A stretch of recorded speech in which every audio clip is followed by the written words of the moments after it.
Salve, salve, meus chapas! Estamos começando a segunda edição do Pá de Coisas, o podcast que sempre fala sobre uma pá de coisas e às vezes nada de útil. Eu sou Pedro Amorim, apresentador desse programa e seu companheiro aos sábados à noite. Dando continuidade ao tema central do nosso mês, vamos conversar e falar sobre empreendedorismo. Neste episódio, vamos abordar o empreendedorismo na área da comunicação. E para conversar com a gente, convidamos o nosso diretor, Amorim Leite. Ele é mestre em cerimônias, jornalista, empresário e diretor da Verbos Comunicação. E tem mais um detalhe, ele é o meu avô. Seja bem-vindo, vovô querido. Ô, Pedrão, que responsabilidade, hein, meu? Você era um cara pequenininho que eu carreguei no colo e hoje tá me entrevistando? Pois é, eu falava assim todo dia à noite, né, no meu quarto. Boa noite, vovozinho lindo, te amo, né? Ficava repetindo isso, você verdade, é gosta de verdade. repetir isso. Mas chegou minha hora de crescer, então vamos lá. Vou conversar aqui, acho que é importante eu deixar claro isso, que eu vou conversar com a minha maior referência na comunicação. E acho que o maior exemplo para muitas pessoas, não apenas eu. Eu trouxe para você algumas perguntas e eu conversei com bastante gente para poder trazer essa pergunta. Mas eu comecei o podcast anterior e esse mês eu estou abordando esse tema, então eu estou começando a conversar com todo mundo a partir dessa primeira indagação, para que a gente conseguir pensar e trabalhar em cima disso. A minha pergunta para você é: para que uma empresa serve e qual que é a função dela, em especial, na comunicação? É uma pergunta fácil e ao mesmo tempo difícil. Eu acho que, eu não sei se a ordem é essa que eu vou lhe dizer, mas uma empresa serve para cumprir um papel social.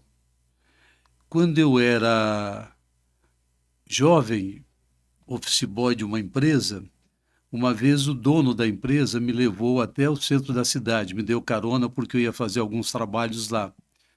E aí ele me falou uma coisa que eu nunca esqueci, que é preciso ter emprego para o funcionário receber um salário, com aquele salário ele fazer compras e comprar alimentos, etc., e fazer girar a economia. Ou seja, sem uma empresa, não importa de que tamanho ela é, a economia não gira. E a empresa tem este papel social também. Não é só lucrar. Muitas vezes nós pensamos que o papel da empresa, do empresário, é lucrar, lucrar, lucrar. Eu não vejo assim. Tanto que eu acho que a nossa empresa não dá tanta lucratividade. Mas eu amo aquilo que eu faço. Então, um outro aspecto, então, de ter uma empresa é satisfazer a mim mesmo. Eu gosto de ter a minha empresa. Eu gosto de fazer o que eu faço com a empresa. Eu gosto dos meus funcionários. Quando chega o final do mês, e eu tenho, ou início do mês, melhor dizendo, e eu tenho de pagá-los, não fico com muita dor no coração, não. Eu pago com prazer. É interessante você falar isso, porque quem não conhece a sua história não sabe, mas eu que moro com você, praticamente, já morei muito tempo, fui criado por você, eu conheço a sua história e eu queria começar partindo desse princípio. Então a pessoa que te vê, olha você assim, branquinho, cabelo bonito, olhinho claro, não vai pensar que você tem uma história comum, mas também com suas peculiaridades, né? Muita gente veio para São Paulo.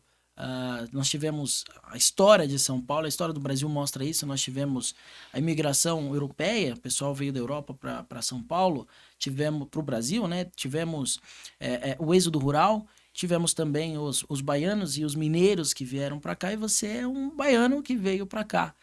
Então eu queria que você começasse com a sua história, de onde você veio e qual é o sentimento de ter vindo literalmente, talvez do nada, e ter chegado onde você chegou. Então, eu não posso dizer que eu vim do nada. A minha mãe veio do nada. A minha mãe veio para São Paulo, Pedro, a que seria a sua bisavó. Ela veio para São Paulo. Eu tinha, eu acredito, uns 4 anos, 3 anos, 4 anos. Eu era criança de colo. E ela veio para cá comigo e 4 irmãos, ou seja, mais 4 filhos. Éramos para termos vindo 6 filhos no total, mas um faleceu neste caminho, atropelado. Eu não conheci, então era um irmão antes de mim, então na época. Então nós viemos pequenos para cá, minha mãe veio a São Paulo em busca de cura da tuberculose, porque era uma época em que as pessoas morriam de tuberculose, principalmente aquelas que não tinham muito acesso à saúde.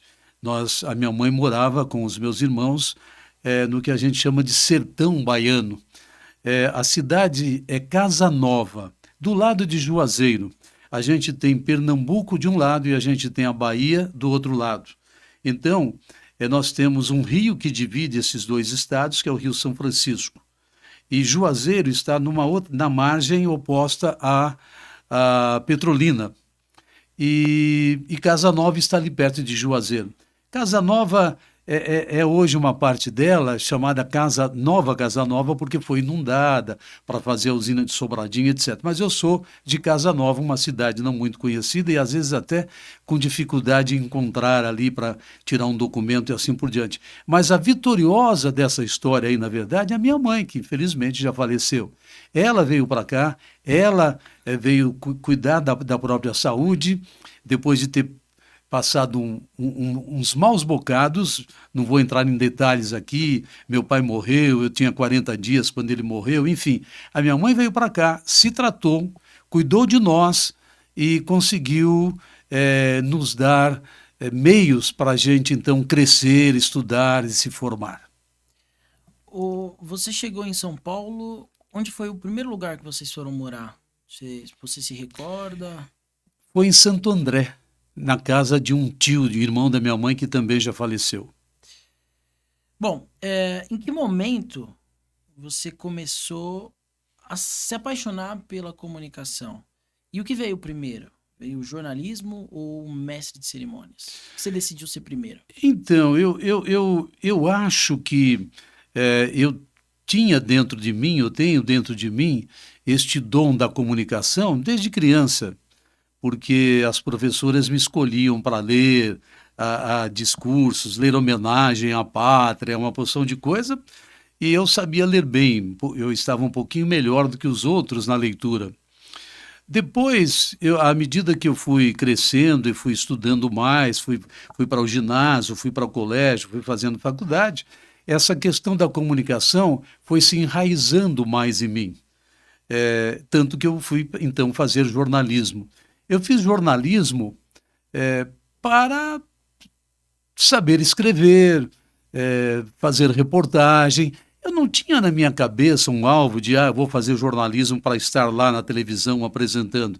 Eu fui fazer jornalismo porque achei que fazer jornalismo me faria ser um escritor, talvez, me faria abrir minha cabeça para algumas coisas. E por isso eu fiz jornalismo. E o mestre de cerimônias veio paralelamente, porque como eu já vim desde criança sendo um bom comunicador, tendo facilidade para ler textos, para falar textos, então o mestre de cerimônias foi se encaixando.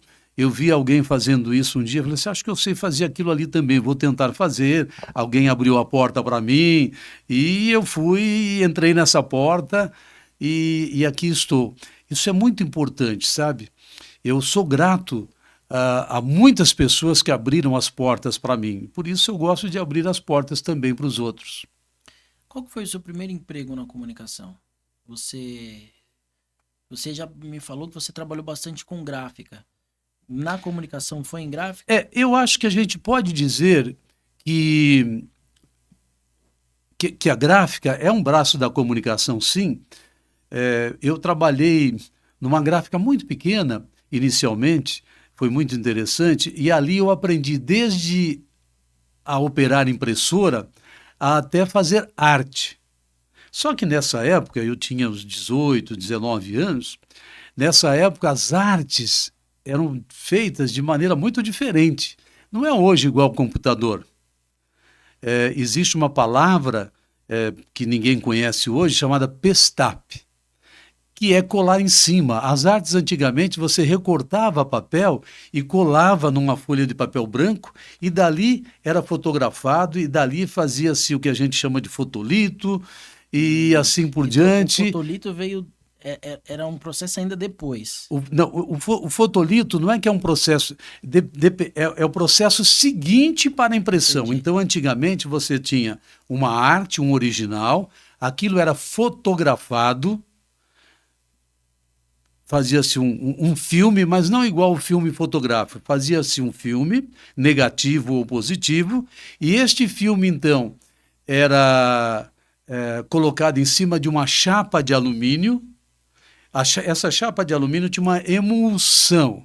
Ixi, E com a luz batendo gravando em cima. cima da chapa de alumínio, ali marcava-se o que era para ser impresso. Vinha um processo de revelação, e aí a chapa estava pronta para ser colocada numa impressora offset e ser impressa.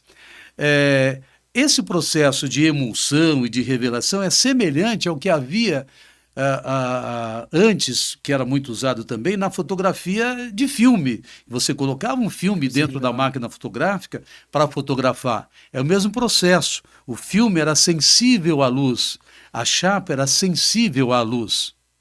Eu vou pedir pro pessoal ali Da dos produção. bastidores da produção trazer pra gente umas coisinhas antigas que a gente abordou já. Eu já vou perguntar o que é cada coisa e como funcionava. Ah, eu estou vendo aqui, ó. Beleza, muito bem. Olha só, Ah, lindão. esses plásticos aí, que na verdade são acetatos, ó, isso aqui são acetatos, isso aqui é o fotolito. Certo. Então, para você ter ideia, digamos que você tem um impresso em 4 cores. Para cada cor você tem um fotolito. Isso hoje a impressora faz, né? Isso a impressora faz, só que você então teria de gravar. Na verdade, ocorre isso hoje ainda sem usar o fotolito. Você quer fazer um trabalho em 4 cores, você grava 4 chapas, 4 matrizes. Só que antes, o que fazia gravar a chapa eram esses fotolitos. Então, você tinha as cores divididas em amarelo, cian, que é o azul, magenta, que é uma espécie de vermelho, e o preto. E essas 3 cores, essas 4 cores, melhor dizendo, têm de ser encaixadas na impressão de maneira que você não tenha um efeito ruim na imagem, que a gente chama ficar fora de registro e assim por diante. Então, isso é um fotolito. Agora, imagine um livro. Quantos fotolitos deste você precisa para fazer um livro? Imagina uma revista.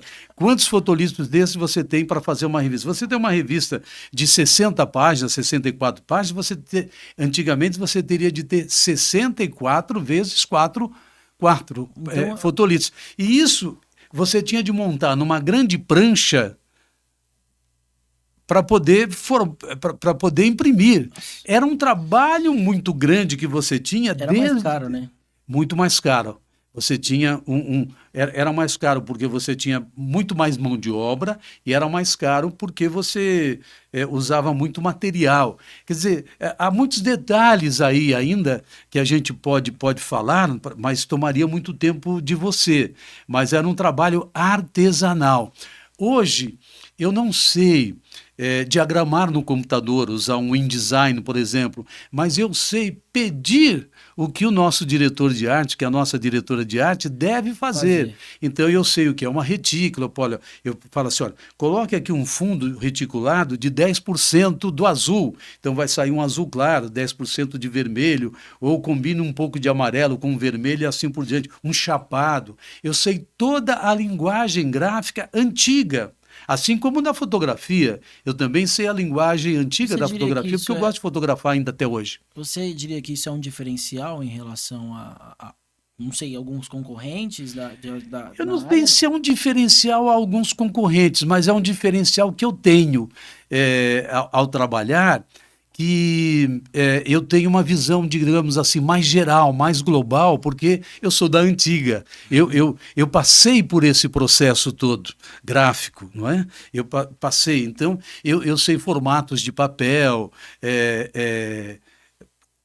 sei nomes de papel que hoje praticamente até mesmo um produtor gráfico não Não sabe. sabe. Não sabe, porque é tudo no botão, né? Tudo ali na tela, mas eu sei os nomes de papel, o que que é um papel offset, o que que é um papel couché, o que que é um papel telado, e outros tipos de papel, as gramaturas, qual é o papel mais apropriado para determinado tipo de serviço, em termos de gramatura, 90 gramas, 110, 150, 180, 200 e pouco, qual é um bom papel para uma capa,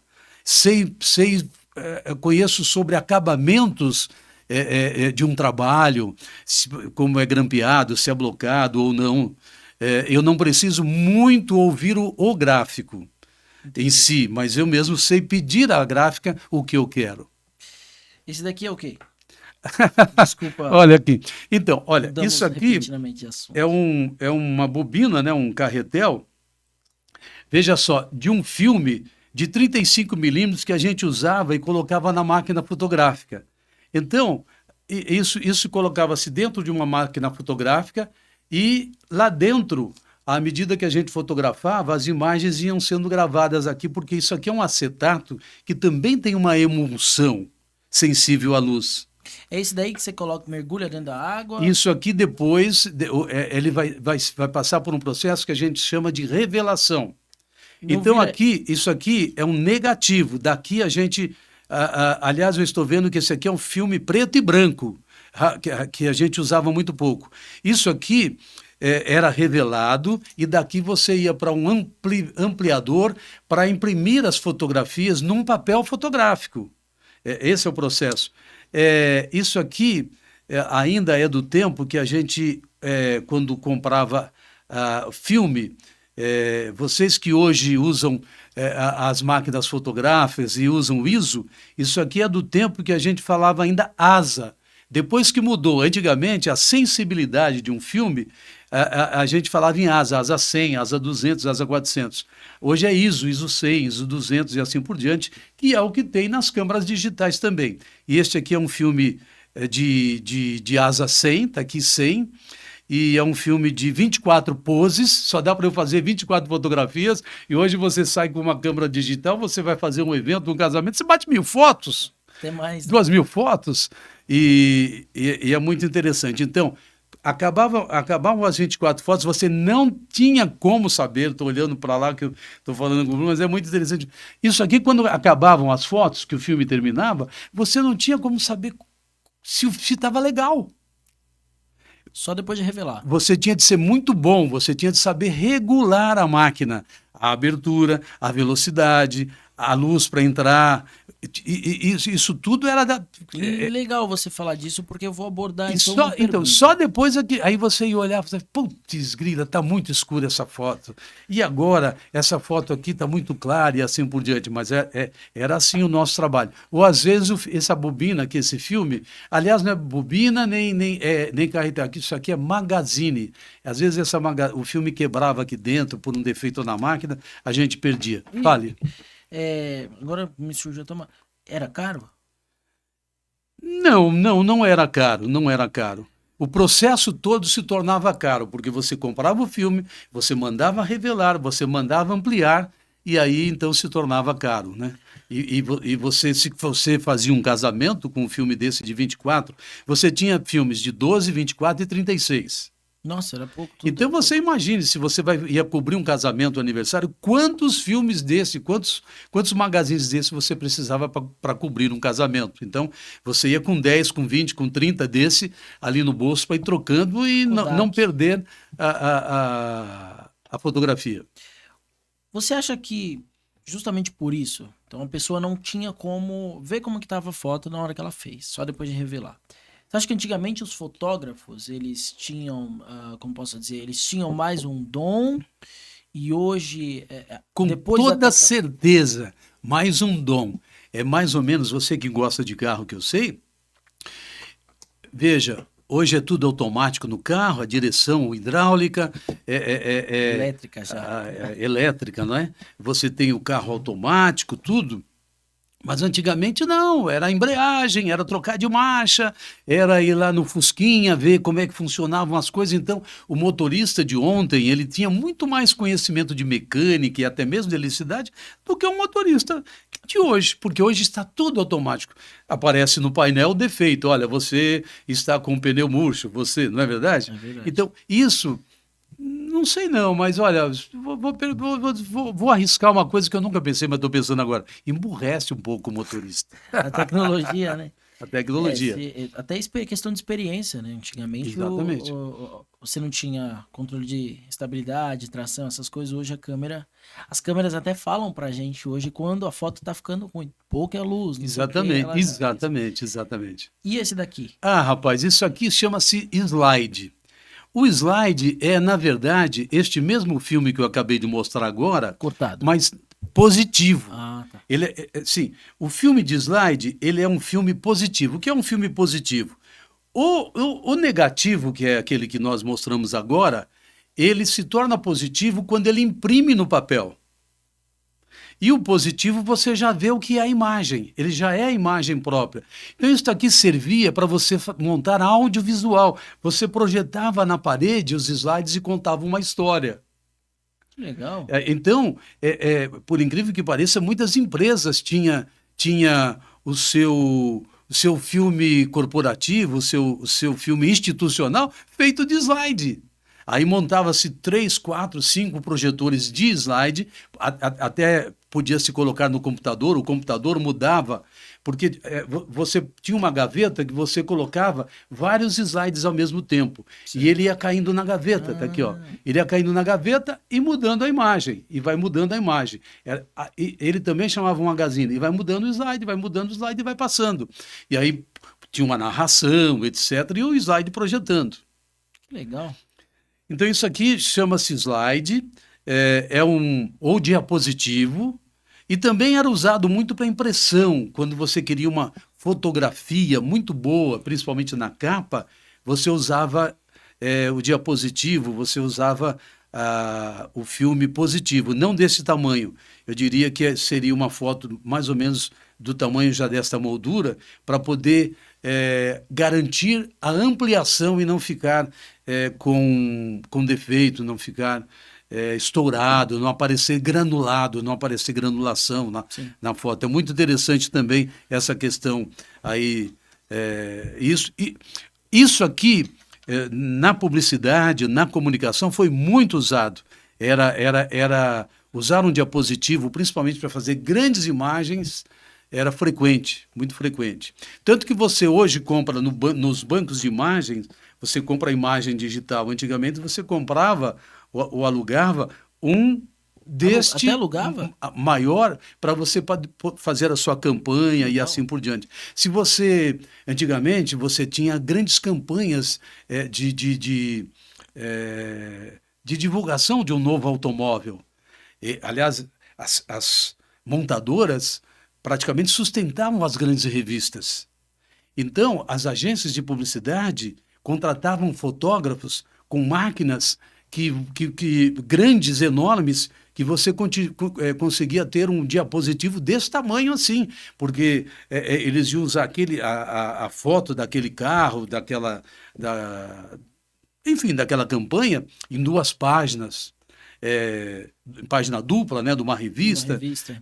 Inclusive havia uma revista muito antiga, famosa, chamada Manchete. Ali também você tinha 2 páginas. A Manchete era muito maior do que a Veja, por exemplo, né?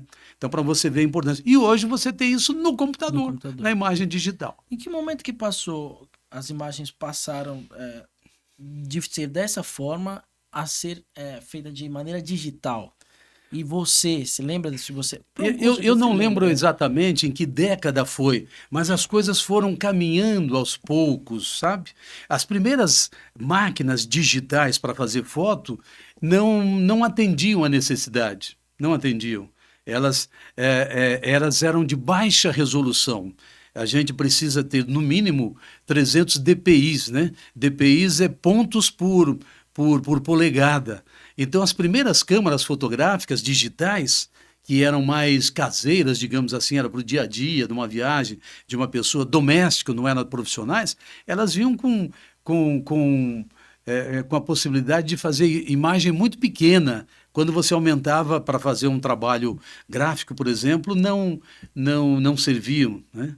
E então foi aos poucos avançando.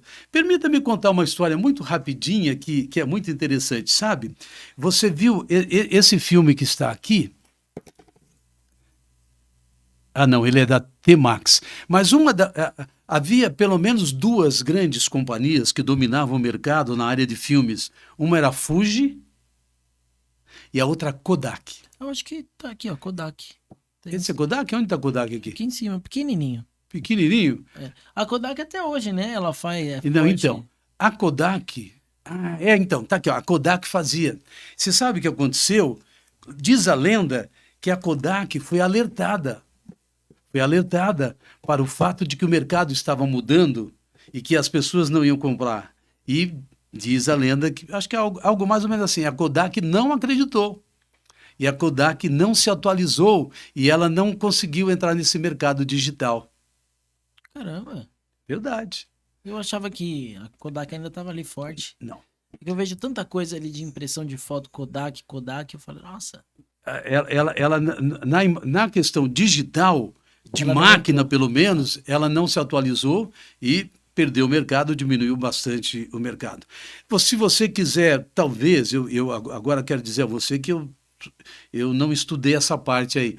Talvez se você tiver suas imagens lá digitais e quiser ir numa loja e pedir ampliações, talvez o papel que vai ser usado, o Sim, papel seja da fotográfico, Kodak. seja da Kodak, É, possa ser acho da que é isso Kodak. aí. Mas ela perdeu muito mercado e eu acho que até quase fechou, alguma coisa assim, porque ela não partiu, não foi um Steve Jobs para perceber que, deixa eu entrar nesse mercado e até produzir câmera digital, ela não produziu. É interessante se abordar esse tema, porque a gente já pode emendar a questão de como é importante se atualizar, em especial na comunicação.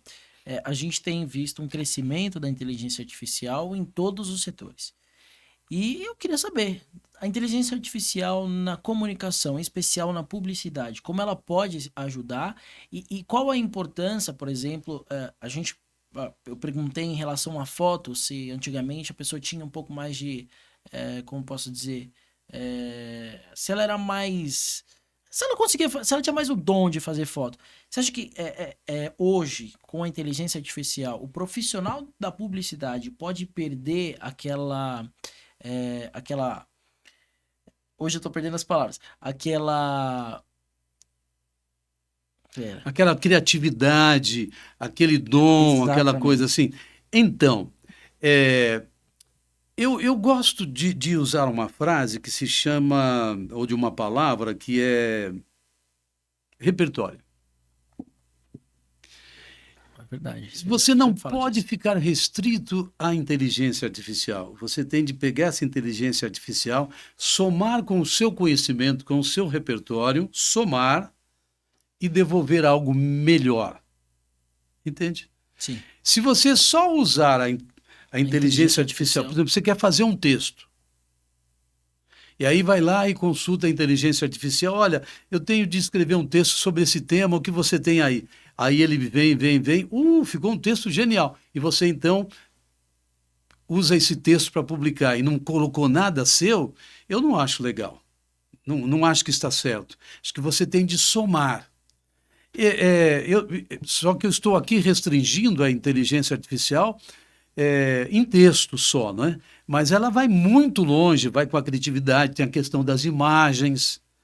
Mas você pode pedir uma imagem que você não consegue ter, não há no banco de imagem uma imagem específica, você pede, tem como pedir isso para a inteligência artificial, mas dali você pega a sua criatividade, dali você pega o seu toque, muda a cor, dá uma ampliada, faz uma montagem, pronto, você está usando a sua criatividade. Então, a inteligência artificial por si só, eu não aconselho a usar, mas se ela puder ser somada às suas referências, somada aos seus repertórios, eu acho que dá para se ir muito longe. Continuando nessa questão do mercado, vamos abordar um pouco o mercado da comunicação. Como, com base nisso que você acabou de me falar, e a gente está falando da tecnologia e da inteligência artificial, como você imagina o futuro da comunicação, em especial no Brasil? Quanto mais você puder ser você, ser gente, melhor. Porque mesmo com a tecnologia não ama, a tecnologia não abraça, a tecnologia não passa a mão no telefone e liga, olha, gostei do seu trabalho e assim por diante. Você tem de lembrar sempre de que você é gente, o seu cliente é gente, e que você tem de passar isso, sabe? A Verbos, a nossa empresa, ela não é uma agência de publicidade, ela é uma agência de conteúdo, de conteúdo.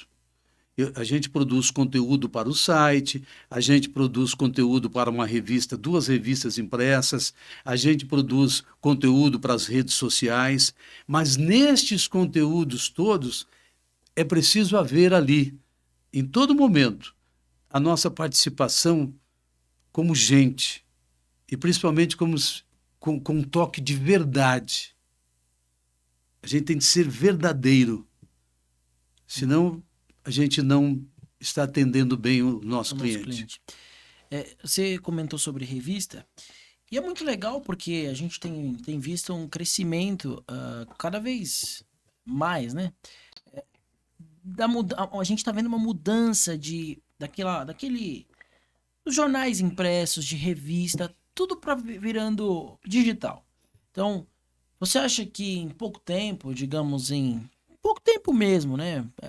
Uns 10 anos, não vai mais existir revista, jornal, vai virar, por exemplo, não sei, um gibi. Hoje quase não se vê mais gibi, né? Só o pessoal que gosta mesmo vai atrás. Você não vê tanto em banca, infelizmente não tem mais essa cultura. As crianças não levam mais para a escola para, olha meu gibi, não sei o quê. Você acha que isso tende a acontecer? Pedro, eu sou assinante da Veja. Eu leio a Veja impressa. Recentemente saiu uma pesquisa, não me lembro quem é que organizou essa pesquisa, deve ter sido aí uma organização que congrega jornais e revistas, e ela deu que uma determinada porcentagem, uma porcentagem alta, inclusive, de leitores prefere o impresso. Ela dá mais crédito ao impresso. Isso é um fato. E a revista impressa, o jornal impresso, perdeu espaço? Sim, é verdade, diminuiu bastante. Daqui a alguns anos, como vai ser, eu não tenho como dizer a você. Sabe, vou contar uma história para você. Eu tenho um amigo, conhecido meu, que eu o conheci quando eu era técnico em artes gráficas, quando eu comecei na área de artes gráficas.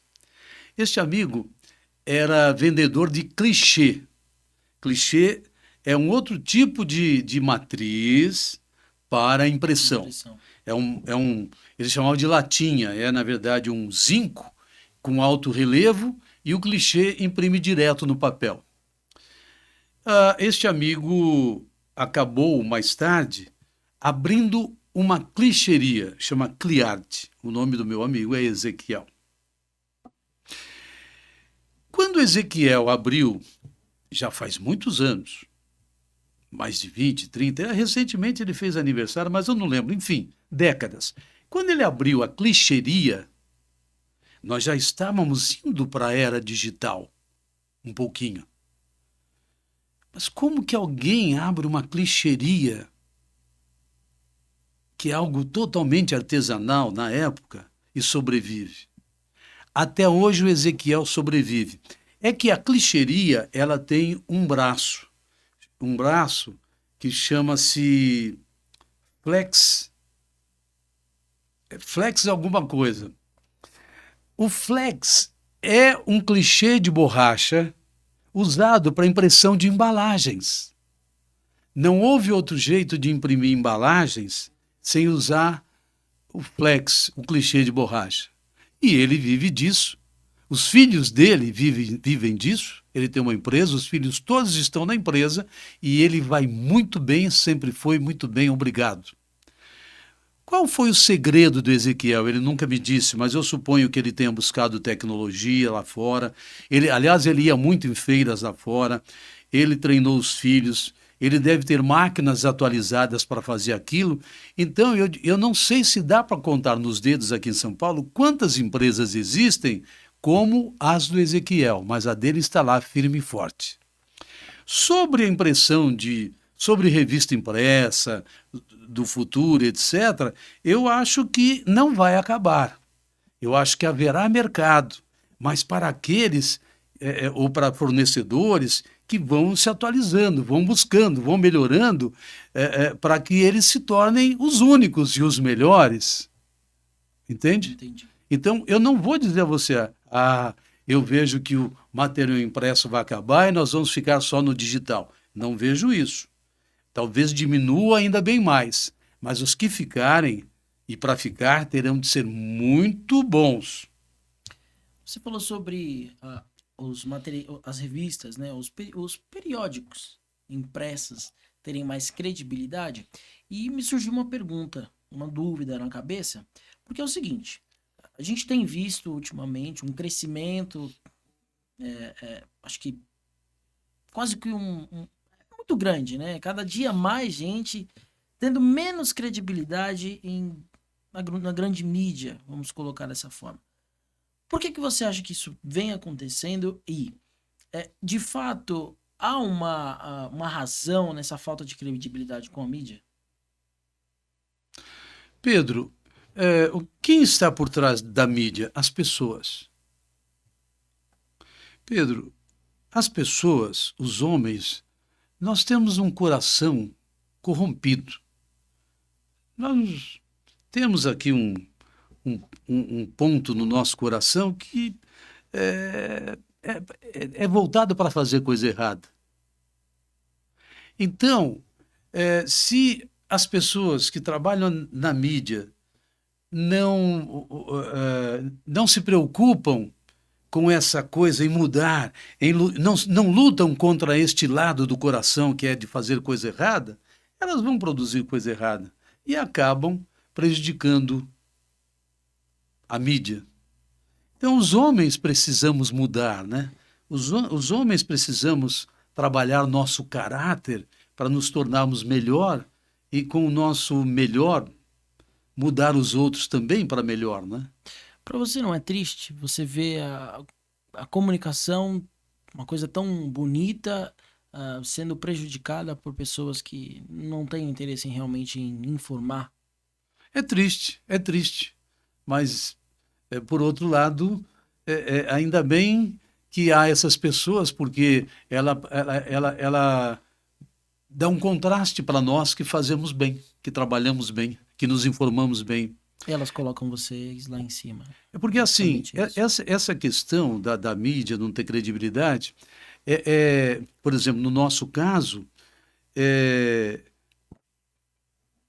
nós temos credibilidade, a Verbos tem credibilidade, os funcionários da Verbos têm credibilidade com aquilo que publicam, porque a gente busca informações na fonte, a gente não está preocupado em dar a notícia de qualquer jeito, a gente tem um processo de produção, de revisão, etc., de apuração. E aí a gente diminui o nosso risco de diminuir a nossa credibilidade. Nossos clientes acreditam em nós. É claro que o trabalho que nós fazemos é um trabalho de jornalismo corporativo, diferente, mas mesmo assim a gente se preocupa em assinar um banco de dados para não buscar fotos que tenham royalties, que a gente vai sonegar e assim por diante. A gente faz tudo direitinho, até para não prejudicar o nosso cliente. Você falou bastante sobre cliente e sobre funcionário, e é interessante. A Verbos ela tem um bom tempo já no mercado. E é interessante notar que a Verbos ela está com os mesmos clientes há um bom tempo. e com os mesmos colaboradores há um bom tempo. Então a gente tem você, a sua liderança, ela faz com que os colaboradores gostem de trabalhar na Verbos e fiquem um bom tempo. Você consegue fazer com que a Verbos tenha uma boa relação com os clientes, mantendo essa relação por anos, né? E faz a Verbos estar no mercado há anos. Como você consegue gerar tudo isso, colocar todo mundo ali sobre... Não vou colocar dessa forma, mas não quer dizer que está sob suas asas, é sob seu cuidado. Como você consegue fazer todo mundo ali ficar ali e gostar disso? Qual é o método que você usa para todo mundo gostar de trabalhar com você? Primeiro, eu procuro não ser um chefe chato. Eu acho que todos nós temos problemas. E não adianta eu querer ficar bronqueado porque você não pôde fazer determinado serviço, porque você não foi trabalhar, se realmente você teve um problema. Eu, quando iniciei no jornalismo, eu tive um chefe. Tive 2 chefes. Na verdade, eu tinha um chefe que trabalhava assim, na minha frente como você. Ele se chamava Rui Onaga. Era um senhorzinho. Acima dele tinha uma outra, mais nova que ele, chamava Marilda. E quando eu comecei a trabalhar com o Rui Onaga, eu não conhecia muito da função que eu estava fazendo. E eu cometi alguns erros. E aí, a chefe do Rui o chamava na sala assim, Rui! Quando ela vai, Rui! Eu falei, lá tem coisa errada. Seu Rui levantava e ela falava, olha, fala pro Amorim assim, assim, assim, que isso aqui, que isso desse jeito aqui, não é assim que nós fazemos. Seu Rui sentava e não me dava bronca. Ele sentava e falava assim, olha, dá uma olhada no dicionário, o que significa essa palavra assim, assim, assim. Nós não usamos isso assim, dá uma olhada. Aí eu olhava, falei, errei. Mas tudo bem, não erra mais, tá? Não usa mais essa palavra no texto. Você trabalha dessa forma, né? Aí o telefone tocava e era alguma coisa relacionada à minha família, à sua mãe, que era criança. E eu falava, não, então ela não passou bem, etc. E tal. Puxa vida, mas eu estou trabalhando agora, não tenho como sair. Eu desligava o telefone, o seu Rui falava assim, vai lá ver o que tem a sua filha, vai, pode ir lá que eu dou conta aqui para você. Entende? Você conduz a Verbos dessa forma, né? Conduz a Verbos dessa forma. Agora, eu confio nos funcionários, principalmente hoje, que nós trabalhamos em home office, eu confio. Eu não sei se está todo mundo trabalhando lá realmente. Eu não tenho como saber se 10 horas da manhã está todo mundo em frente ao micro pronto lá para alguma coisa. Eu confio. E por isso que eu ajo desta maneira. Eu espero que haja reciprocidade. Então, alguém um dia fez isso comigo. Então, por que eu vou ser crápula? Por que eu vou ser... vou detonar o meu funcionário? Claro, alguns funcionários que já passaram por mim, a gente percebeu que não quiseram crescer, que a gente pedia para fazer desse jeito, não fazia, parecia que era pirraça, etc. Não puderam continuar, mas em geral, os funcionários da Verbos estão comigo, ficaram comigo há bastante tempo, sim. Você falou bastante sobre essa forma que você aprendeu com o Rui e você coloca... Um detalhe importante, às vezes a gente comete algum erro que acaba prejudicando um cliente de alguma maneira. E sempre quem comete esse erro sou eu.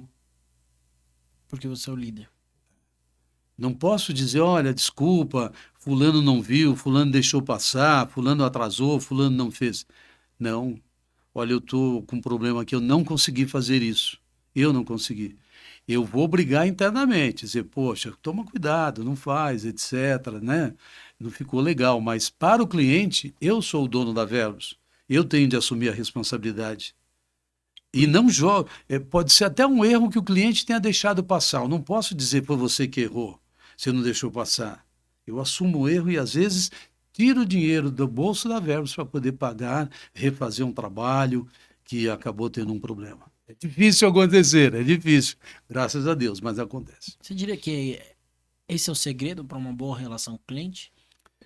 Ou Eu tem acho, mais coisa? eu acho que é um dos segredos. Um dos segredos é, é ser humilde. É, eu sou da premissa que o cliente sempre tem razão. Não adianta você brigar com o cliente sobre alguma coisa ou dizer, olha, assim não está dando, você liga muito fora de horário, assim por diante. Você tem de ter a simpatia daquele cliente de alguma forma, porque se um dia ele se mudar daquele lugar em que ele está, ele vai se lembrar de você, porque eu creio que raramente tem alguém hoje que atende como a gente atende. Há um funcionário nosso lá na Verbos, um braço direito, que você conhece bem, que é o Ivan, ele define a Verbos como sendo uma boutique, né? Que é a boutique que é, ela se aproxima, ela tenta realmente fazer aquilo que você quer, fazer a roupa do seu jeito, e aí a gente faz isso na Verbos também. Eu vejo a Verbos como um time de futebol. E a sua liderança me parece isso. É, conversando com ex-funcionários, você pode ver, vamos colocar da seguinte forma: você tem um clube, o clube te lança, você começa ali. Então é um clube que te lançou, e dali a pouco você está jogando no Real Madrid. Então, tem muitos funcionários seus que foram isso, chegaram numa Verbos, que é um São Paulo, o maior do Brasil, e aí foram contratados e hoje estão num bom emprego. Tem. Você diria que a Verbos é como se fosse uma escola, ou não diretamente uma escola, mas ela forma profissionais? Ela forma, sem dúvida, profissionais, principalmente na área de redação. Um dos fortes da Verbos é a redação. Todos os textos que são publicados passam por mim, mas eles já vêm bem escritos. O pessoal já aprendeu a escrever. Infelizmente, a escola de jornalismo hoje não forma bons redatores, mas este é um forte nosso. Interessante você comentar isso, que hoje não é obrigatório, né? Você ter Hoje o faculdade de diploma de jornalismo. jornalismo não é obrigatório, mais. Você acha que enfraquece a profissão ou Olha, enfraquece a profissão. Deveria enriquecer, mas enfraquece a profissão. interessante? Triste, mas interessante. É, vamos mudar um pouquinho. Enfraquece a profissão, vou dizer por quê. Primeiro, porque a empresa que vai contratar alguém, se você, mesmo não tendo diploma de jornalismo, mas você for um bom redator, for um bom pensador, você é contratado. Mas de repente, a opção é por alguém que é bom redator, que é bom pensador, mas não fez jornalismo. É um cara formado em direito, é um cara formado em letras, uma moça, um moço. o... Qual que é o momento mais difícil, como gestor? Você uma vez comentou comigo que você sofre muito na dispensa de um funcionário. Para você, esse é o momento mais difícil quando você está à frente da Verbos? Olha, eu acho que é um dos momentos mais difíceis, sim, é dispensar um funcionário, porque eu sei que ele tem família muitas vezes, eu sei que vai ser difícil achar uma nova colocação e dói. Ou seja, ele precisa daquele dinheiro, mas infelizmente eu Não tem. preciso que ele produza, que ele faça algo legal, que a coisa flua e às vezes não flua. Você, Às vezes não flui. às vezes, além do. eh, mudando para o lado bom, que não é lado bom, né? Tem a questão da demissão. Vamos colocar da forma quando você não demite, mas a pessoa chega para você, recebe uma oportunidade. O Silvio Santos é conhecido por ser o tipo de cara que ele não prendia ninguém. Então a pessoa chegava, falava: Olha, Silvio, eu recebi uma proposta em tal lugar, então vamos me pagar X. E ele falava: Vai, é para o seu crescimento, eu não posso te pagar isso. Vai. Você tem isso, essa característica? Eu acredito que sim, você tem essa característica de, o cara recebeu uma proposta, eu vou prender, e como você define qual é o momento de prender a pessoa? Olha, eu preciso de você, eu vou cobrir. E qual é aquele momento de, ó, para você, para sua carreira, pode ir. Olha, eu aprendi com um ex-patrão meu também, ainda antes de eu me tornar eh, técnico em artes gráficas, antes de eu trabalhar numa gráfica maior, eu trabalhei numa gráfica menor, em duas gráficas pequenas, digamos assim. A segunda gráfica que eu trabalhei, ali eu era um faz-tudo. E o dono dela era o Vicente, que se tornou um grande amigo Grande meu. amigo. E o Vicente, ele tinha essa política de não prender funcionário e não, não oferecer um novo salário para prender a pessoa. Porque daqui a pouco ela ia ter uma outra oportunidade, ia querer um salário maior e assim por diante, assim por diante, você nunca ia dar conta. Esse é um lado da administração. O outro lado é que o funcionário, ele tem direito a voar, ele tem direito a crescer. E eu não posso prendê-lo. E às vezes eu também não posso dar um salário maior. O salário que eu posso te dar é esse aqui hoje. Eu não tenho condição. Se você conseguiu algo melhor, vá. Vai me fazer falta, mas vá. Mas sabe que nessa aí, todos que saíram da Verbos, como você mesmo mencionou agora há pouco, voaram. Eu tenho gente no exterior trabalhando como jornalista. Eu tenho gente hoje na liderança de associações empresariais que estagiaram comigo em jornalismo, mas do jornalismo foi ser redator, de redator foi ser a secretária de algum lugar aí Comunicação de e alguma coisa. depois se tornou uma mulher, inclusive uma superintendente de uma organização aí que nós temos. Então eu tenho orgulho de dizer que todos que saíram voluntariamente da Verbos saíram e cresceram. Eu só tenho um caso que alguém saiu, mas eu o trouxe de volta mais tarde. Tipo, fazer um intercâmbio, né? E hoje está de volta. Eu trouxe e não me arrependo de ter trazido de volta, não. O, continuando nesse tema, que acho que tá gostoso a gente falar sobre a Verbos, tem algumas coisas que é meio universal para grandes empresas e para as empresas que se destacam, não necessariamente grandes financeiramente, mas que se destacam. Muitas empresas, como Apple, várias outras, começaram na garagem de uma casa ou no quintal. A Verbos tem uma história mais ou menos parecida, não é? Ele começou no fundo da sua casa. Veja só que engraçado, né? É, Na época que eu comecei, de fato, eu comecei na edícula de casa, escrevendo ali, escrevendo, escrevendo numa máquina de escrever mesmo, à mão ali, né? E, e alguém, o meu primeiro computador nasceu ali, era um computador bem fraquinho e dali foi melhorando e assim por diante. Foi sim, foi no fundo de casa.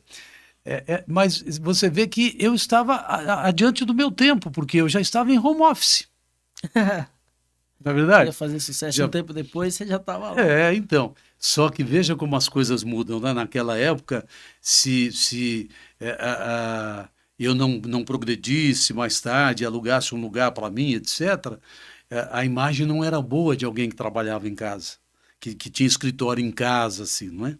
Isso Mas eu mudou hoje. comecei de fato na edícula de uma casa que eu tinha e escrevendo numa máquina de escrever. Veja como era. Você escrevia um texto numa máquina de escrever e dali você passava para alguém que ia digitar novamente aquilo num computador. Nossa, o trabalho era em dobro. Era em dobro, porque eu não tinha computador. Aí depois então vieram os primeiros computadores, consegui comprar um computador e etc. E as coisas foram melhorando, mas é muito interessante porque você escrevia no computador, mandava para alguém fazer a arte de um jornal que eu tinha. Eu comecei fazendo um jornal para uma escola lá na Zona Sul e mandava, a pessoa fazia a arte nessa época já dava para fazer isso, e dessa arte no computador ainda se tirava o fotolito. E do fotolito você ia para a gráfica. Só que o arquivo gerado no computador nessa época precisava ir para uma mídia. Aliás, eu tenho ainda uma amostra do que era essa mídia, um disquete pequeno. Ah, eu já vi, já. E aí você precisava muitas vezes de 12, 15, 20 daqueles para você Nossa. tirar o fotolito. E aí você ia para a gráfica, eu me lembro que eu ia para a gráfica tirar o fotolito para depois levar. Não era para a gráfica, minto, eu ia para um birô, chamava-se birô. Eu ia para um birô lá na Santa Cecília, eu ia para lá 10 horas da noite, saía de lá 3 horas da manhã, muitas vezes com o fotolito na mão, ou deixava lá para ir buscar de manhã cedo. Só que enquanto eu estava lá, daqueles 15, eles iam descarregando. Quando chegava no nono, no 12º, o arquivo estava corrompido ali dentro daquele disquete. Nossa. Todo o serviço tinha de recomeçar. Toca, voltar de novo, começar tudo de novo, pedir novamente aqueles disquetes e você voltar. Eu penei. Nessa época eu penei muito, porque era assim, era assim. Hoje não. Hoje você pega a revista, Joga no Drive. joga no Drive, ou você manda diretamente para o CTP, né? É isso, da gráfica, eles dão baixa no arquivo, já gravam as chapas lá, sem passar pelo fotolito, então, e você nem saiu do escritório. Nem E sai. aí, uns dias depois, você já As coisas recebe a melhoraram. prova dentro de casa. Depois você recebe a prova. Esta, infelizmente, ainda não tem como. Vem a prova para você conferir paginação, etc. Essa ainda não há uma outra forma de fazer ainda. Quanto tempo a Verbos tem no mercado? Uns 30? Uns 30 já. Legal. Vamos mudar um pouquinho, porque você não é apenas diretor da Verbos e não é apenas jornalista. Eu falei no começo, você também é mestre cerimônias. Você diria que... Qual é o seu maior amor? Pronto, vamos lá. Jornalismo, a Verbos, ou... Se você tivesse que dividir entre Verbos, ou se escolher entre Verbos e ser um mestre cerimônia, o que você escolheria? Pedro, não sei te definir, porque ambos me fazem feliz. Ambos. A Verbos, tudo que eu faço na Verbos me deixa feliz.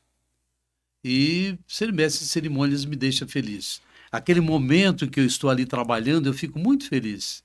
Aí eu saio dali tranquilo, gostoso.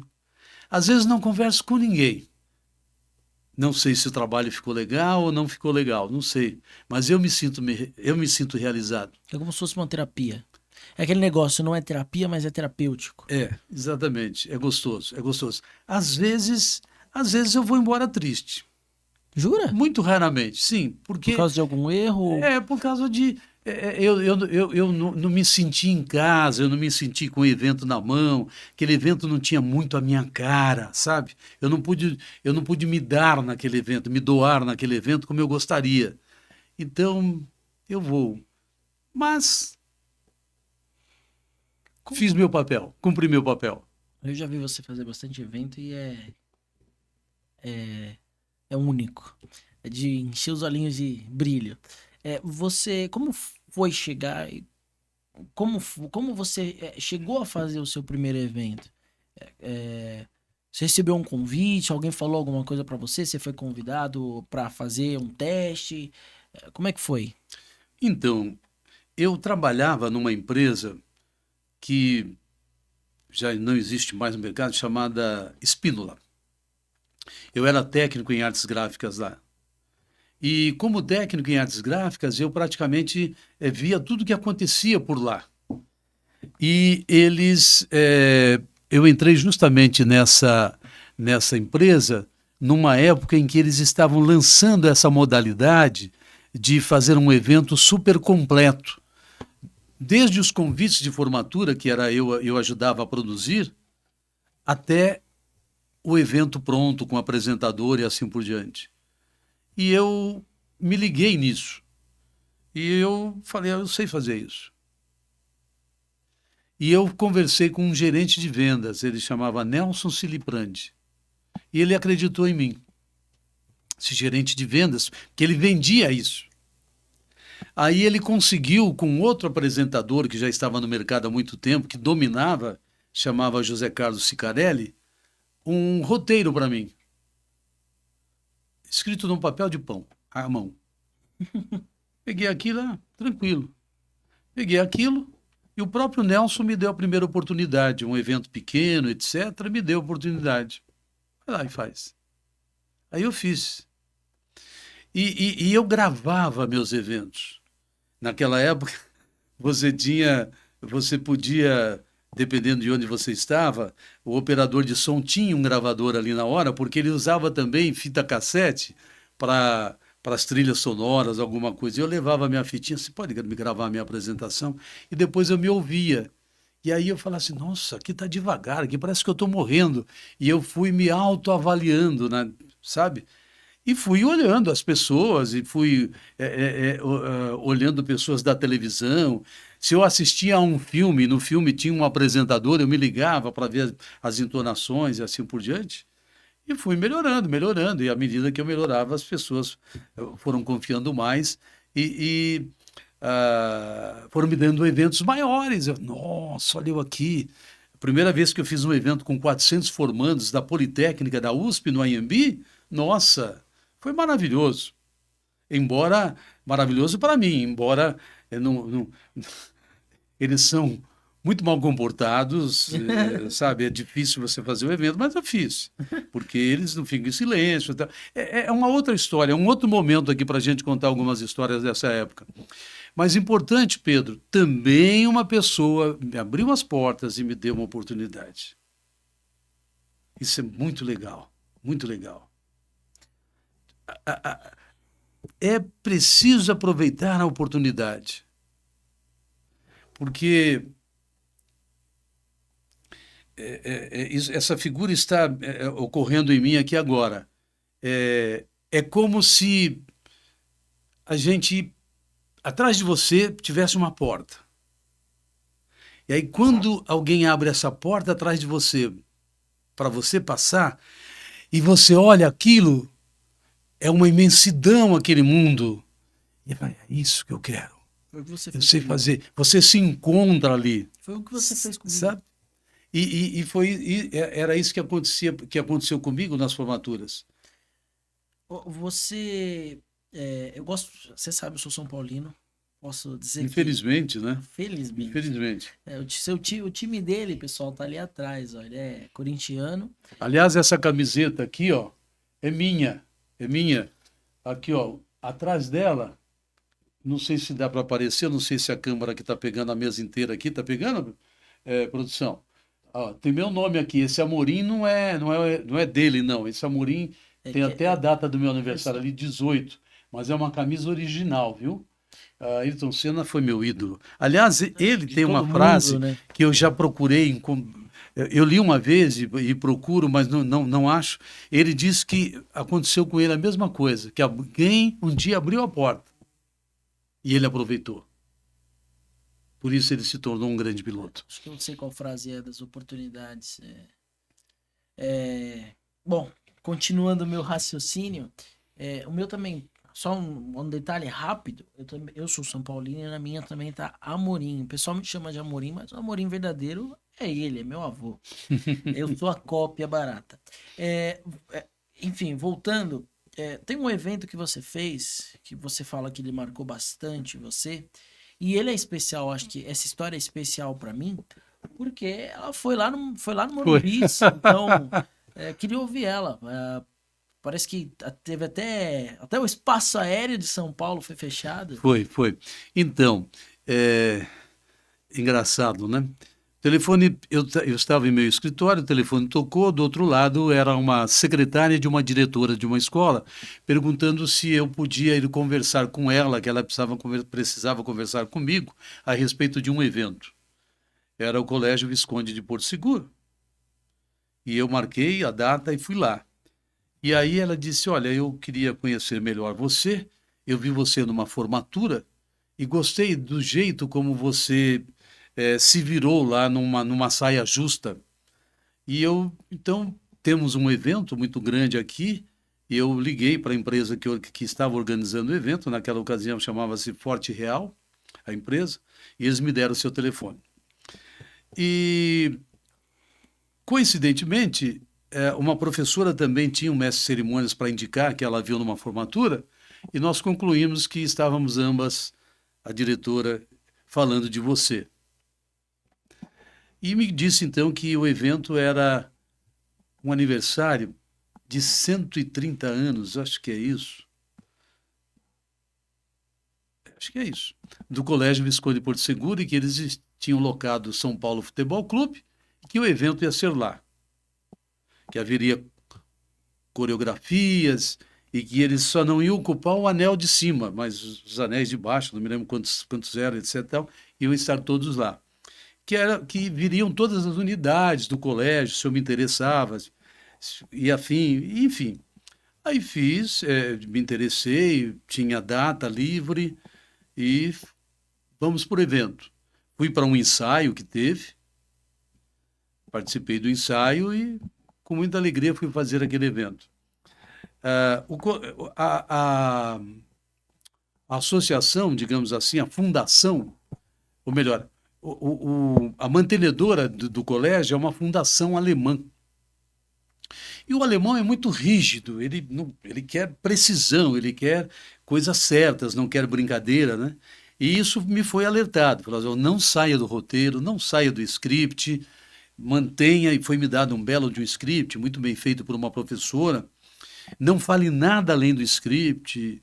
Não, sem problema, vamos lá. E fomos então dar início ao evento. O evento tinha tinha de ser iniciado exatamente num horário, porque as bandeiras do colégio, do estado, da cidade, viriam para o estádio por meio de paraquedistas. Então, estava cronometrado que quando eu desse início ao evento, falasse do evento, etc., e depois eu anunciasse a chegada das bandeiras, teria de ter dado tempo de um avião que acho que levantou o voo em Atibaia e iria percorrer o espaço aéreo aqui de São Paulo e despejar, digamos assim, os paraquedistas de maneira que eles caíssem no centro do campo de São Paulo. Tudo calculado. Tudo calculado. A figura era essa aqui exatamente. Eu estava aqui, o campo de São Paulo é essa sua mesa aqui. Sim. Eu estava aqui onde você está, onde eu estou, e aqui tinha a trave aqui. Nessa trave aqui estava o coreógrafo, que cuidou de toda a coreografia, que já eu vou falar dele. Não me lembro o nome dele. E na hora certinha eu anunciei e os paraquedistas desceram. Foi emocionante, foi sensacional. E depois chegou, aí canta-se o hino nacional, aquelas coisas todas, chegou o momento de eu anunciar, digamos, os alunos que iam entrar para fazer a coreografia que o coreógrafo tinha preparado. E eram 2.000, 3.000 alunos, e aqueles alunos não paravam de entrar, depois de eu ter anunciado, ficou um branco. A direção tinha dito, não fale nada, fique em silêncio, eu fiquei nada. Aí a professora correu lá e disse, por favor, Amorim, preenche esse espaço, fala alguma coisa. Eu disse, mas... Eu falei, já sei. Então aí entrou, note bem, aí entrou meu lado de jornalismo. Aí entrou meu lado de comunicação e não de um leitor de roteiro. Aí eu conversei com o coreógrafo. E aí, fulano, qual é a sua expectativa depois de ter tantos dias de preparação desses alunos e finalmente a gente agora os vê aqui entrando, nem me lembro, um texto mais ou menos assim, o que você está sentindo? Amorim, é uma grande emoção. Fiquei batendo papo até terminar com ele, falando da expectativa, tentando ver o que nós íamos assistir, aqui nós íamos assistir naquela tarde. Foi um espetáculo, foi uma coisa muito bonita. A família Lima cantou, fechou o evento, a Volkswagen doou um Gol para ser sorteado, e tudo eu que conduzi. Foi muito bom, graças a Deus. Antes da gente abordar o tema do Amorim empreendedor, vou fazer vou revelar um segredo que eu não sei se eu posso revelar, mas você já trabalhou com algumas figuras, já formou algumas figuras que, se não importantes, os pais são meio importantes. Então você fez formatura da filha do Lula, de alguma filha do Silvio Santos, né? Alguma das Abravanel, e algumas outras figuras, atores, né? Entre outros artistas que são famosos. É, qual que é a responsabilidade quando você tem a missão de formar essas pessoas, ou o filho dessas pessoas? Você só descobre na hora, ou alguém avisa, fala, ó, cuidado que aqui você não pode errar. Por exemplo, você comentou comigo que o Silvio Santos estava, acho que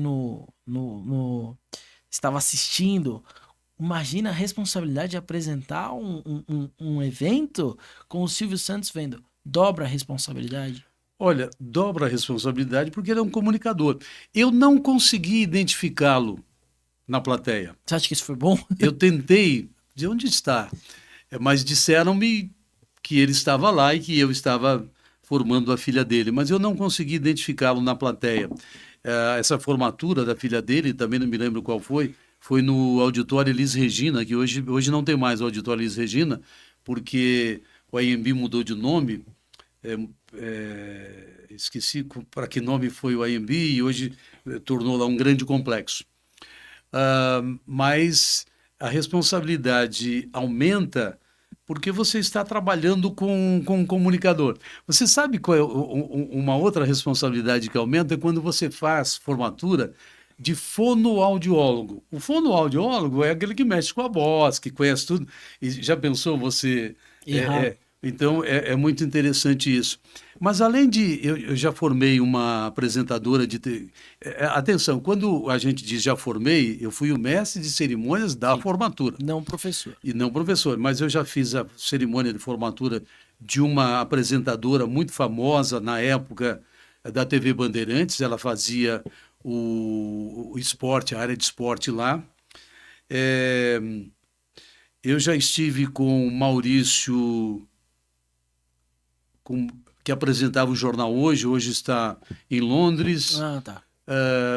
mas ele foi Paranin, foi o Acho que tem patrono. até uma foto de Eu tenho uma vocês foto ali. com ele, foi Paranin, foi o patrono de turma. Já estive uma pessoa com a qual eu estive e me orgulha Evaristo muito. Costa. Evaristo Costa, exatamente. Antônio Hermílio de Moraes. Eu já fiz formaturas com o Serginho Groisman, Oh, com o Carlos Nascimento, com grandes personagens aí da publicidade e propaganda também, como paraninfo, como patrono, eles estiveram lá.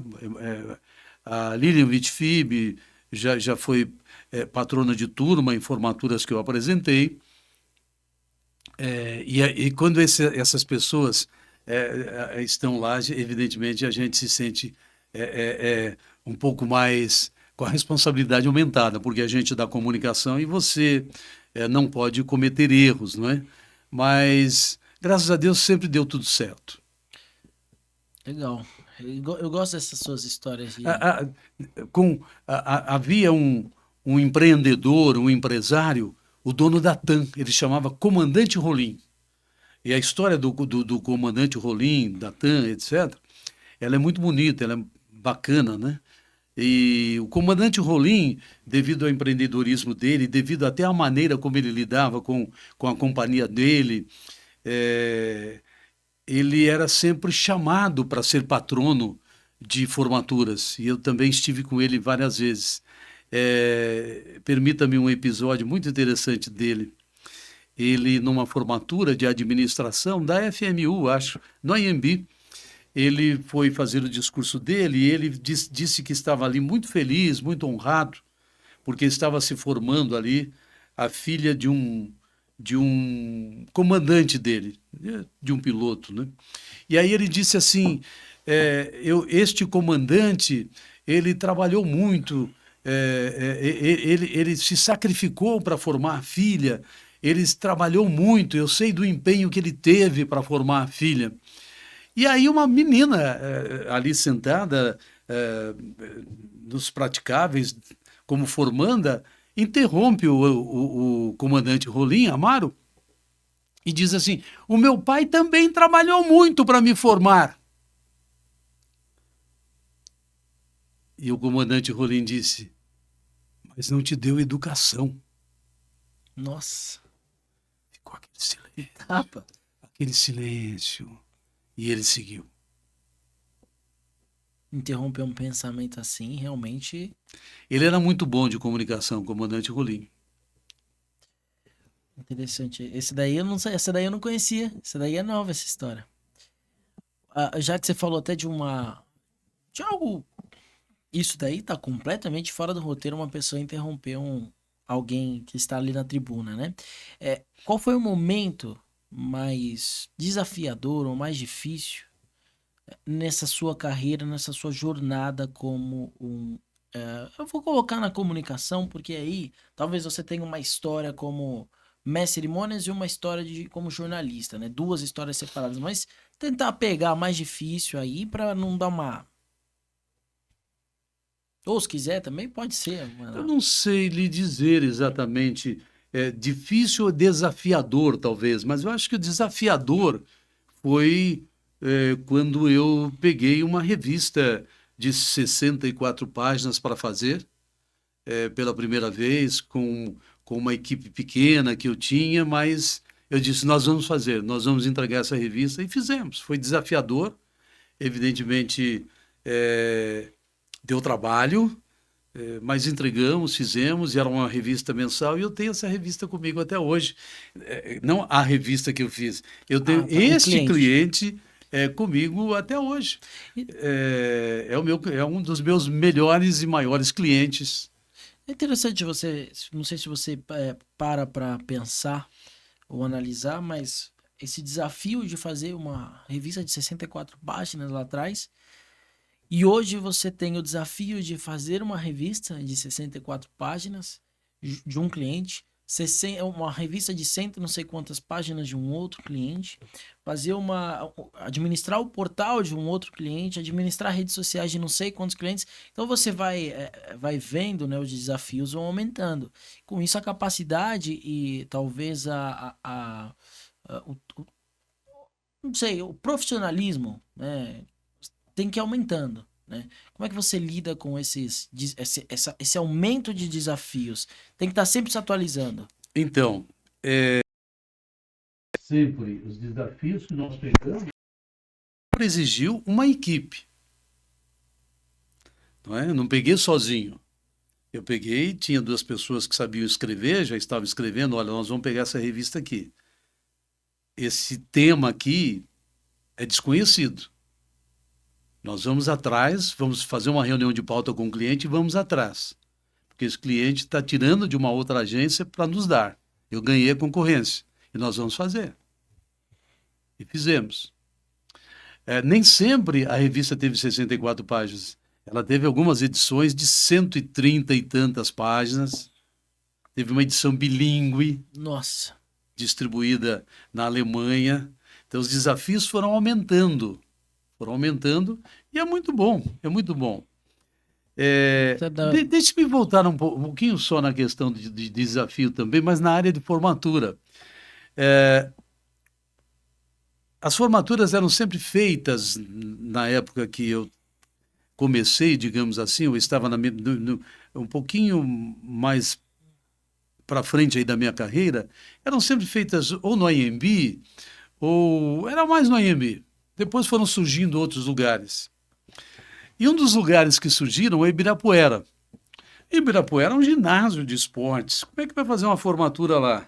E aí uma empresa se autodesafiou a fazer uma formatura lá.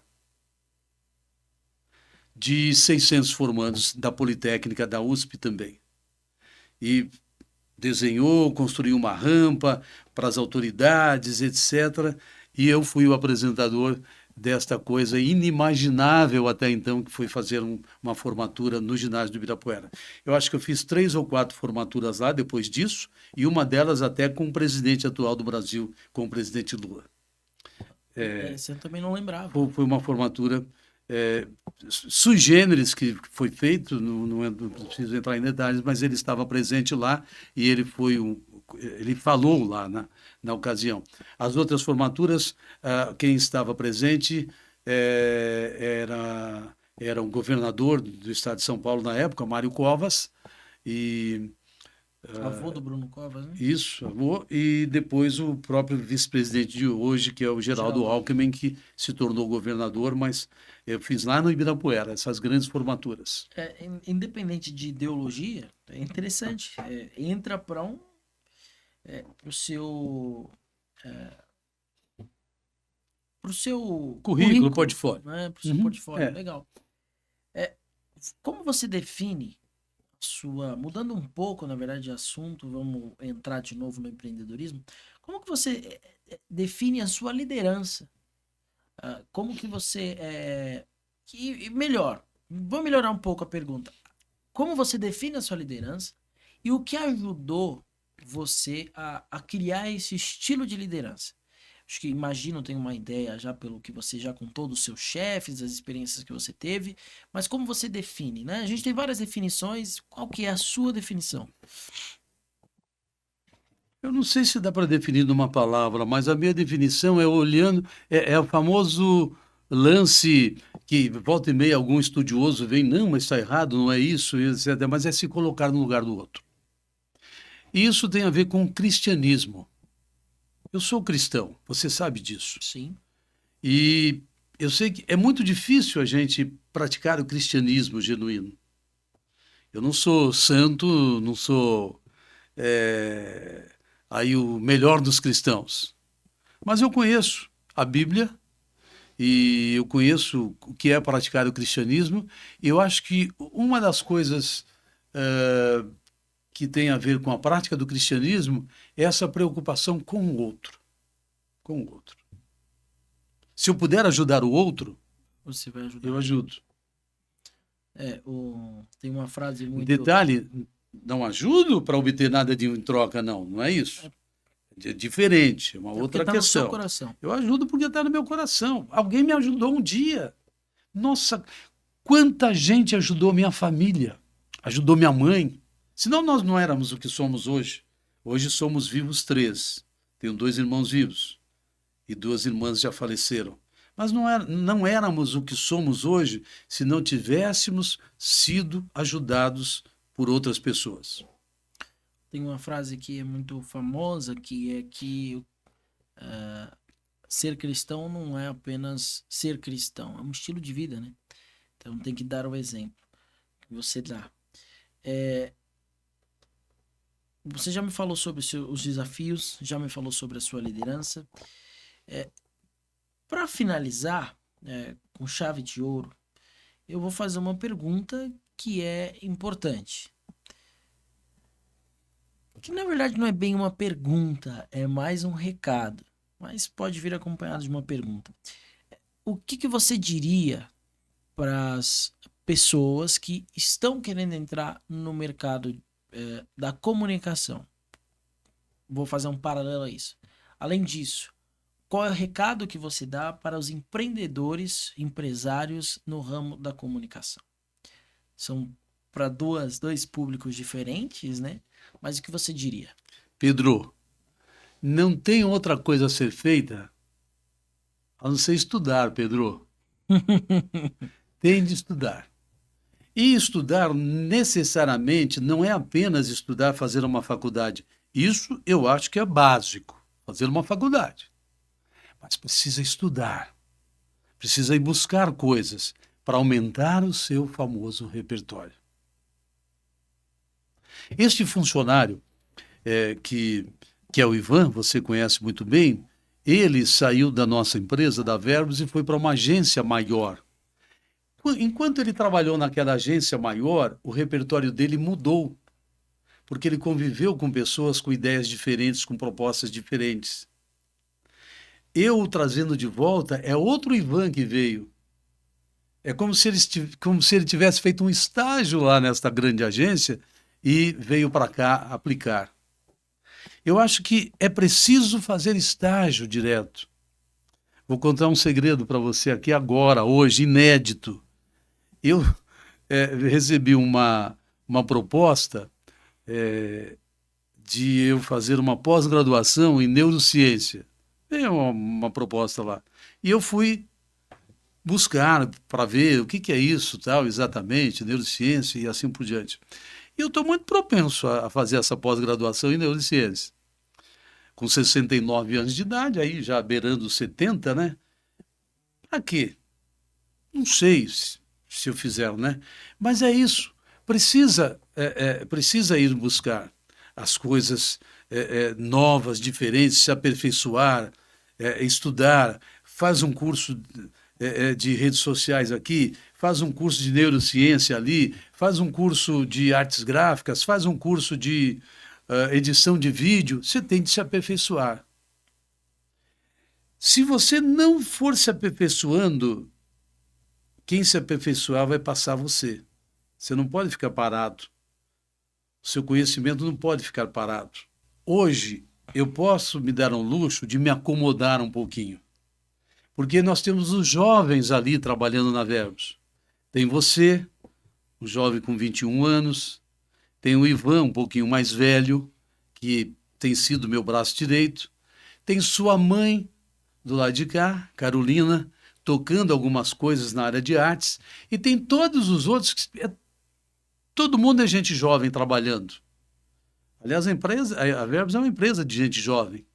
E eu acho que o segredo está nessa juventude de vocês. Mas não se acomodem. Se vocês se acomodarem, a Verbos não vai sobreviver. Entende o que eu estou dizendo? Entendo. É preciso estudar, é preciso não se acomodar, é preciso estar antenado. Se inovar. Enfim, procurar inovações, entender melhor o que é inteligência artificial, para ver realmente como aplicar lá, porque ela está aí, não tem como deixá-la de lado. Mas lembrando sempre que a inteligência artificial mais a sua criatividade, mais você, gente, mais o seu repertório. Legal, tem alguma coisa que você queira falar além disso? Deixar mesmo? Não, eu não tenho nada mais a falar, a não ser da minha alegria de estar aqui participando junto com você deste projeto e pedir a Deus que esteja com você, que você se desenvolva, não apenas aqui neste pá de coisas, mas que você realmente consiga fazer uma pá de coisas pela vida e que todas essas coisas sejam coisas boas para o seu crescimento e principalmente para o crescimento dos outros. Eu estou muito feliz. Acho que foi uma grande responsabilidade ter entrevistado você hoje. Em alguns momentos eu até me perdi. Acho que se fosse outra pessoa eu não faria isso. Não teria me perdido, não teria gaguejado, não teria me perdido aqui, mas para mim é muito importante e emocionante, já no segundo episódio, entrevistar você, que é a minha referência na comunicação. E eu espero algum dia ser um pouquinho do que você é. Então, muito obrigado por ter topado. Foi difícil fazer você topar, né? Mas você topou e foi muito importante para mim. Hoje eu vou dormir mais feliz. Eu quero fazer um registro muito importante, Pedro. O registro é sobre a minha mulher, a sua avó, que chama Anaí. Ela esteve sempre junto comigo. Ela nunca me podou, muito pelo contrário. Ela sempre me incentivou. Isso é uma coisa muito importante que deve existir. Ela sempre me incentivou. E nas horas difíceis, inclusive materiais, ela me ajudou. E tem me ajudado.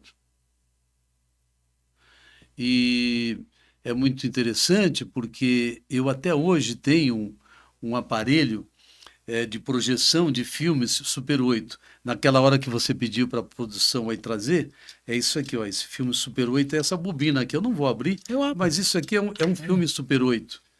E ela não só me deu esse projetor, mas ela me deu, note, eu estava saindo da faculdade de jornalismo, e ela me deu isto, me deu um editor, isso aqui é tudo emendadinho com durex, assim que a gente... O vídeo que hoje você corta ali nas imagens... Eu edito em 5 minutos no celular. No Ctrl+K, era assim, ó, emendadinho com durex. E aqui você tem os fotogramas, né? Ela me deu o editor de filme, ela me deu o projetor de filme sonoro. E eu tenho vários filminhos. Isso aqui foi um filme que eu fiz como trabalho de escola no zoológico. Olha, tá aqui Zoo.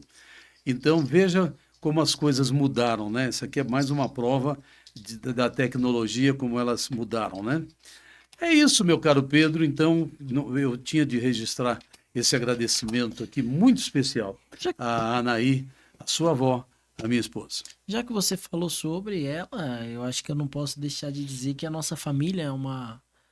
Nesse quesito, a gente é exemplo. No quesito de estar unido, de estar sempre um dando suporte ao outro. E eu acho que.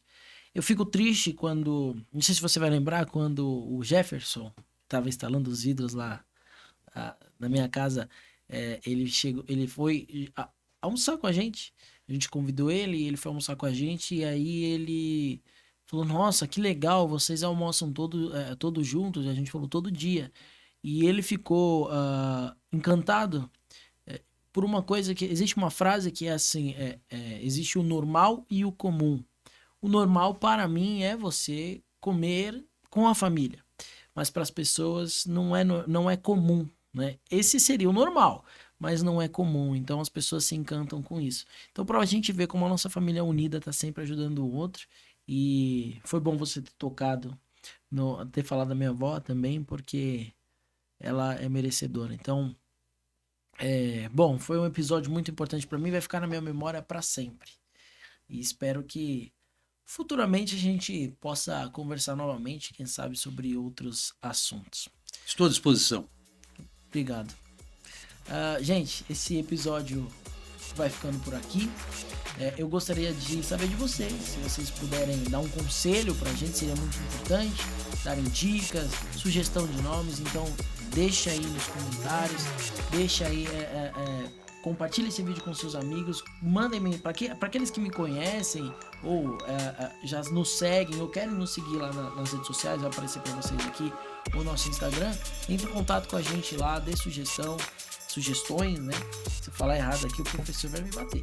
Deem sugestões para a gente poder estar sempre trazendo novas carinhas aqui para vocês. Beleza? Então, meus chapas, esse podcast vai ficando por aqui. Obrigado por terem assistido e até o próximo.